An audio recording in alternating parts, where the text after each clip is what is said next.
मेरी माँ भूखी क्यों नहीं रह सकती। और माँ की पुकार परमात्मा को सुननी ही पड़ती है।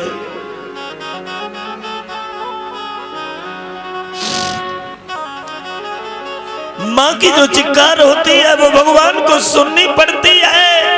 अकेले ध्रुव अगर तपस्या करते हो सकते भगवान न मिलते, लेकिन माँ की पुकारों को कैसे छोड़ देते।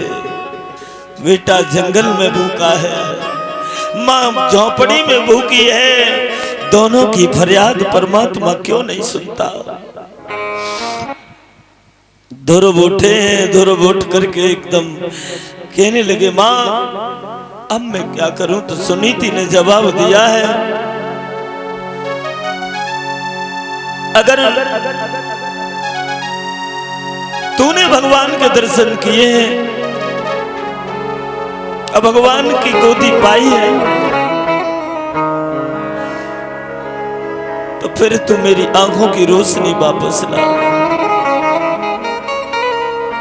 ध्रुव ने भगवान को याद किया। भगवान को याद जैसे ही किया और जैसे ही मां की आंखों को फूका, मां की आंखों में रोशनी वापस आ गई। और मां की आंखों में रोशनी जैसे ही आई, मां ने अपने पुत्र को देखा, कलेजे से लगा लिया, वो छाती से लगा लिया। मैया गदगद हो गई, मेरे लाल कैसा है तू। तेरे बिना ये मां तो मरी मरी थी, तेरे बिना संसार में मुझे कुछ अच्छा नहीं लग रहा था।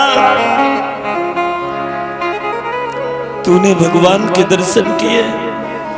जवाब दिया हाँ मां मैंने भगवान के दर्शन किए।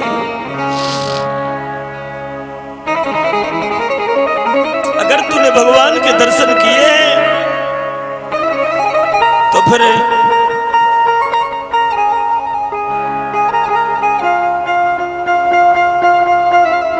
मुझे भी दर्शन करा, मैं भी तो जानूं कि तूने भगवान के दर्शन किए हैं या नहीं। कैसा निर्दयी होगा तू, अकेले अकेले भगवान के दर्शन करेगा, अपनी मां को नहीं कराएगा। तो ध्रुव ने क्या किया, मां के लिए जैसे ही भगवान से विनती की है, वैसे ही भगवान तुरंत प्रवेश हो गए।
वैसे ही चतुर्भुजी भगवान ने मैया सुनीति को दर्शन दिए हैं। महाराज उत्तानपाद को दिखाई दे रहे हैं, लेकिन सुरुचि बड़े गौर से देख रही है, उसे भगवान दिखाई